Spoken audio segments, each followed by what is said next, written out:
Shalom, selamat pagi Bapak Ibu, saudara-saudara yang saya kasihi dalam Tuhan. Kita berjumpa kembali dalam renungan harian Sarota edisi Kamis 29 Agustus 2024. Firman Tuhan hari ini kita akan baca dan dengarkan dari Yakobus pasal 1 ayat 1 sampai ayat yang ke-8. Namun sebelum kita membaca firman Tuhan ini, mari kita berdoa. Tuhan Bapa di sorga, terpuji namamu, Engkau masih terus mengasihi kami, sehingga kami ada sebagaimana kami ada pagi hari ini. Terima kasih untuk semua berkat-Mu yang boleh kami alami dalam hidup kami. Kembali kami akan mendengarkan dan merenungkan firman-Mu pagi hari ini. Tolonglah kami sangat terbatas. Karuniakan kami hikmat supaya kami mengerti firman-Mu. Dalam Kristus Yesus kami berdoa. Haleluya. Amin. Yakobus pasal 1 ayat 1 sampai 8. Salam dari Yakobus hamba Allah dan Tuhan Yesus Kristus kepada ke-12 suku di perantauan. Saudara-saudaraku, anggaplah sebagai suatu kebahagiaan apabila kamu jatuh ke dalam berbagai-bagai pencobaan. Sebab kamu tahu bahwa ujian terhadap imanmu itu menghasilkan ketekunan. Dan biarkanlah ketekunan itu memperoleh buah yang matang, supaya kamu menjadi sempurna dan utuh, dan tidak kekurangan suatu apapun.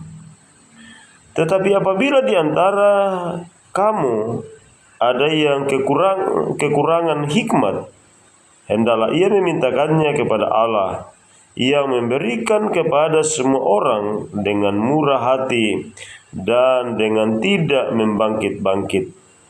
Maka hal itu akan diberikan kepadanya. Hendaklah ia memintanya dalam iman, dan sama sekali jangan bimbang. Sebab orang yang bimbang sama dengan gelombang laut yang diombang-ambingkan kian kemari oleh angin. Orang yang demikian janganlah mengira bahwa ia akan menerima sesuatu dari Tuhan. Sebab orang yang mendua hati tidak akan tenang dalam hidupnya. Amin. Firman Tuhan. Saudara-saudara yang saya kasihi dalam Tuhan, firman Tuhan pagi hari ini kita akan renungkan dalam suatu tema, jangan ada yang tertinggal. Jangan ada yang tertinggal. Saudara, melihat penderitaan sebagai sebuah kebahagiaan,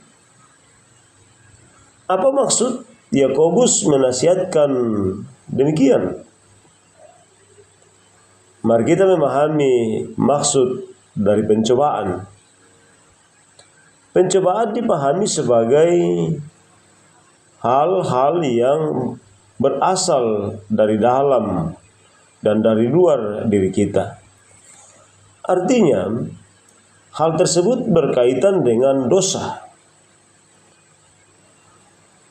Kedua, karena Yakobus melihat manfaat pencobaan-pencobaan, kita dapat menyimpulkan bahwa ada banyak hal tak terduga yang menguji umat Allah, baik secara individu maupun secara komunitas. Lebih jauh, Yakobus melihat bahwa bukannya kita menerima begitu saja pencobaan, melainkan tentang cara menghadapinya. Menurutnya, mereka yang bertahan akan menang dalam perjalanan itu.